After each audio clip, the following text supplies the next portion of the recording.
लोकसभा चुनाव 2024 अब अपने आखिरी दौर में पहुंच चुका है। अब 7वें और आखिरी फेज में 8 राज्यों की 59 सीटों पर 1 जून को मतदान होना है।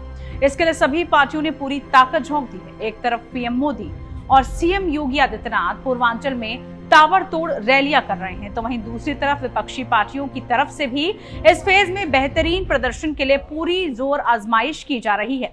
दरअसल 1 जून को उत्तर प्रदेश की 13 सीटों पर मतदान होना है।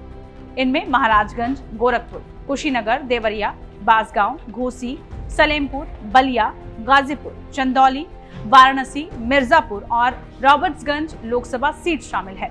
ये सभी 13 सीटें पूर्वांचल क्षेत्र की हैं।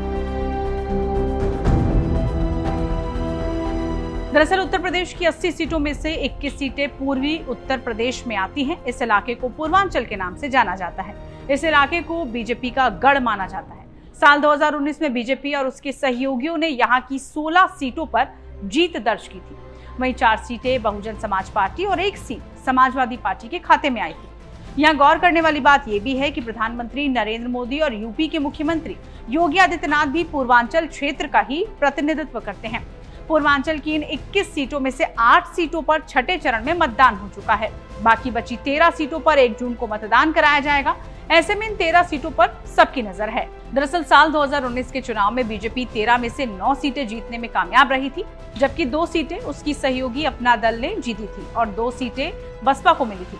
बसपा ने गाजीपुर और घोसी सीट जीत ली थी, तो वहीं अपना दल ने मिर्जापुर और रॉबर्ट्सगंज जीती थी।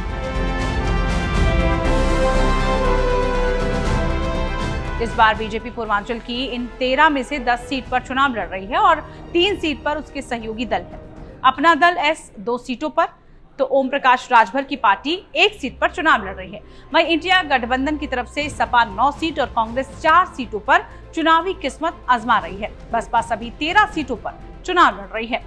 पूर्वांचल की लड़ाई देश के अन्य हिस्सों की तुलना में जाति पर ज्यादा आधारित होती है, इसलिए राजनीतिक दल टिकट देते समय जातीय समीकरणों का ज्यादा ध्यान रखते हैं। इस चरण का चुनाव पूरी तरह से जातीय बिसात पर होता नजर आ रहा है।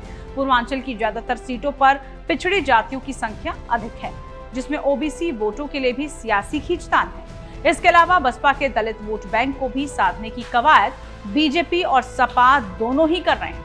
पूर्वांचल के जातीय समीकरण को साधने में जो सफल रहेगा, उसके लिए ही सियासी राह आसान हो सकती है। आपको ये वीडियो कैसी लगी जरूर बताइए। इस तरह के तमाम वीडियोस के लिए आप देखते रहिए टाइम्स नाउ भारत डिजिटल। नमस्कार।